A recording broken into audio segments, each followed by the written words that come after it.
Bien, vamos por la segunda parte, ¿no es cierto?, que corresponde al eje de física.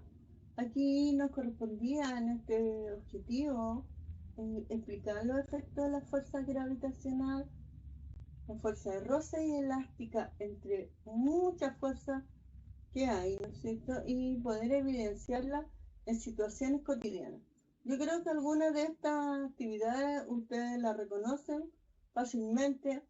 ¿Quién no ha empujado un mueble, no es cierto? ¿Quién no ha saltado en una cama elástica? O también se le denomina camas saltarinas, ¿no es cierto? Qué estupendo. Y bueno, ¿qué vamos a ver acá? ¿Qué efectos provocan la fuerza? Entender un poquito el concepto, ¿no es cierto? Recordar sobre los tipos de fuerza, la ley de Hooke, muy importante, y efecto de la fuerza sobre cuerpos en movimiento. Si observan acá, si bien es cierto, por definición, ¿no es cierto?, decimos que la fuerza es una acción que ejerce un cuerpo sobre otro. Sin embargo, la tercera ley de Newton dice, ¿no es cierto?, que una vez que nosotros realicemos una acción, vamos también a recibir una reacción. Y bueno, aquí estamos viendo algunos de los efectos de las fuerzas, ¿no es cierto? Sabemos que existen cuerpos elásticos, cuerpos rígidos, por dar algunos ejemplos, y que ellos sufren un efecto gracias a una fuerza. Vamos a revisar esto, chicos. ¿Qué es una fuerza entonces? Es una interacción entre dos o más cuerpos, o también se le dice una acción que un cuerpo ejerce sobre otro en una dirección determinada. Y el cuerpo que ejerce la fuerza se llama agente, y el que experimenta la acción de la fuerza se llama receptor. No olvidar, ¿no es cierto?, que aún así la ley de acción y reacción está presente en todo tipo de fuerza. Y que no solamente cuando yo ejerzo una fuerza, ¿no es cierto?, solamente va a producirse ese tipo de fuerza, sino que podemos tener fuerzas simultáneas.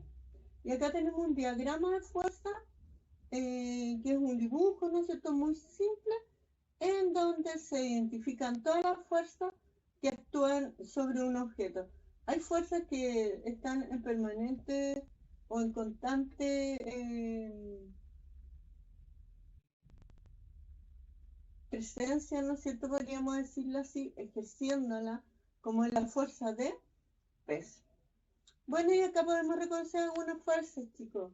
Recuerden que les indiqué yo que la fuerza la representamos, ¿no es cierto?, mediante una flecha que en física se le denomina vector, que posee, ¿no es cierto?, un punto de aplicación, una recta que me puede indicar la dirección, la punta de la flecha me indica el sentido, ¿no es cierto?, entre algunas características que poseen las fuerzas. Y acá estamos representando entonces en un objeto en movimiento, ¿no es cierto?, podemos encontrar 4 tipos de fuerza y podemos encontrar más en forma simultánea. Ahí acaba de, ¿no es cierto?, actuar la fuerza de gravedad. Las fuerzas producen efectos sobre los cuerpos. Al hacer interacciones producen cambios en ellos. Por ejemplo, la deformación. Algunos objetos se deforman al aplicarles una fuerza, y esta deformación puede ser definitiva, ¿no es cierto?, como hacer una masa o apretar plastilina, ¿no es cierto?, o temporal, ¿no es cierto?, como es jugar con una pelota de plástico o elástico. Ahí vamos a ver. Cambio en el movimiento, la fuerza responsable de que un cuerpo comience a moverse, deje de moverse, vaya más rápido o más lento, o cambie de dirección. Y en este caso, ¿no es cierto?, aquí podemos observar que no solamente el cambio en la trayectoria de un objeto en movimiento, sino también puede ser la dirección, el sentido. También tenemos el cambio en la rapidez de un objeto en movimiento. Veamos qué fuerzas actúan cotidianamente Repito, entonces, nosotros tenemos que relacionar tres tipos de fuerza. Lo que conocemos como fuerza normal, que siempre va en oposición a la fuerza de gravedad o lo que conocemos como peso. Y tenemos, ¿no es cierto?, la fuerza de roce, que va en sentido contrario al movimiento de un objeto. La fuerza normal, entonces, es una fuerza que actúa sobre un objeto que está apoyado en la superficie, fíjense, siempre es perpendicular a la superficie. Es decir, si estamos en una superficie, la tenemos que dirigir hacia arriba en forma perpendicular. Y si el objeto deja de estar apoyado en la superficie, la fuerza normal desaparece. Mire, fíjense acá, la flecha desapareció. ¿Sí? Si lo analizamos bien, listo. Entonces la pregunta es, ¿y sobre el avión actúa la fuerza normal? Lo habíamos conversado, ¿se recuerdan? Aparentemente no.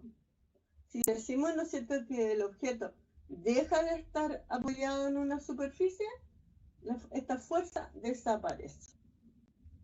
Tenemos el peso, que es una fuerza que siempre se dirige hacia el centro de la Tierra y es de tipo gravitacional, ¿no es cierto? Y fíjate en el vector de la fuerza peso, siempre apunta hacia abajo, no importa la posición del objeto. Su peso siempre se va a dirigir hacia el centro de la Tierra y tampoco importa si se mueve o está quieta. Muy bien. Y tenemos la fuerza de roce. La fuerza de roce se caracteriza por oponerse al movimiento de un objeto y tenemos tres tipos de fuerza. Generalmente se habla de tres tipos, hay más. La fuerza de roce cinética, que surge cuando un objeto se desliza en una superficie, como estamos observando ahora. Y también tenemos la fuerza de roce por deslizamiento, ya vamos a revisar algunos casos. Y tenemos la fuerza de roce por fluido. ¡Ahí va! Ese es el roce con el aire. Recordemos que el aire, ¿no es cierto?, es un gas que está en movimiento, ¿no es cierto?, fluye, ocupa espacio. Por lo tanto, ahí se habla de un fluido y tenemos el ejemplo muy bien representado. Bueno, lo analizamos acá. Dijimos que este es una fuerza por deslizamiento, donde se produce, ¿no es cierto?, se empuja esta caja y aquí tenemos la fuerza de roce deslizándose, apoyándose en la superficie.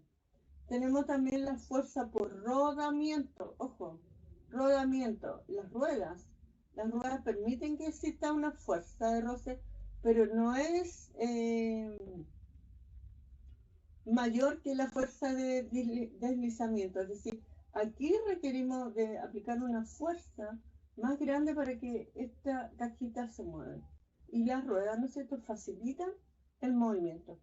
Y tenemos la fuerza de roce por fluido. Recordar que el aire, ¿no es cierto?, como esa anilla paracaidista va cayendo, es un fluido, y que el agua también es un fluido. Y acá tenemos una fuerza de roce por fluido. Bueno, aquí igual incorporé algún otro tipo de fuerza, como la muscular, ¿no es cierto?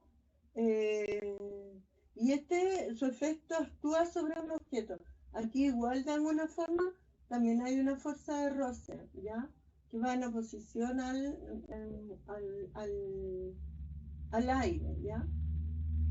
Y también hay una fuerza presente que es la fuerza peso. Por lo tanto, a este personaje le va a costar más levantar, ¿no es cierto?, un objeto. Todo cuerpo, por ejemplo, una cuerda elástica, reacciona contra la fuerza deformadora para recuperar su forma original. Esta es la fuerza elástica. La ejercen los materiales que son capaces de recuperar su forma original luego que se aplica una fuerza externa, como el resorte. Esta fuerza siempre es de sentido contrario a la fuerza que lo deforma.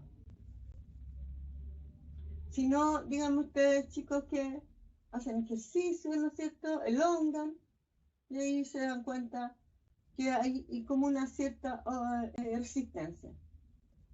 A esto se le denominan entonces fuerzas restauradoras o bien opositoras. Son aquellas que se oponen a la deformación de un material y estas dependen de la elasticidad del material. Se llaman fuerzas restauradoras ya que tienden a volver, ¿no es cierto?, a su estado original. Va a depender, ¿no es cierto?, de la forma del material u objeto que se le esté aplicando una fuerza externa.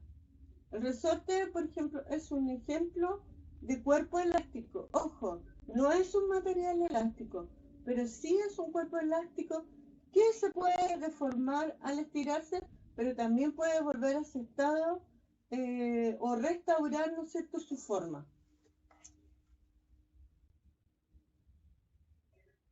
Conocemos estas fuerzas restauradoras como la ley de Hooke, que es la fuerza que genera un resorte al sacarlo de su posición de equilibrio o su posición normal. Esta fue planteada por Robert Hooke. Es la ley que lleva su nombre y establece que el alargamiento que experimenta un material elástico es directamente proporcional a la fuerza que se aplica sobre él. Y en este caso, ¿no es cierto?, se puede aplicar la ley de Hooke a todos los instrumentos que son los dinamómetros y que permiten, ¿no es cierto?, medir el peso de un cuerpo. Conocemos dos tipos de esfuerzo: el esfuerzo de tensión, que ocurre cuando hay fuerzas iguales y opuestas, y tenemos la fuerza de compresión, cuando ocurre cuando dos fuerzas iguales y opuestas se dirigen, en este caso, uno hacia la otra. Y en el caso de tensión, tiremos un poquito para atrás, las fuerzas iguales y opuestas se dirigen alejándose mutuamente. Aquí tenemos un ejemplo de fuerza de tensión, ¿no es cierto? Y aquí tenemos un ejemplo de fuerza de compresión. Y bueno, ¿qué definimos y qué dijimos? Que al sobrepasar el límite de elasticidad de un material, la fuerza restauradora deja de ser proporcional a la elongación, ¿no es cierto? Y esto, como resultado, puede ser que se rompa el resorte, debido a que se le aplica una fuerza mayor de la capacidad o de su límite de elasticidad. Bien, chicos, aquí estamos terminando con esta parte y aquí serían los dos objetivos prioritarios que quería revisar con ustedes. Nos estaremos viendo en clase, ¿no es cierto?, la próxima semana. Que estén muy bien.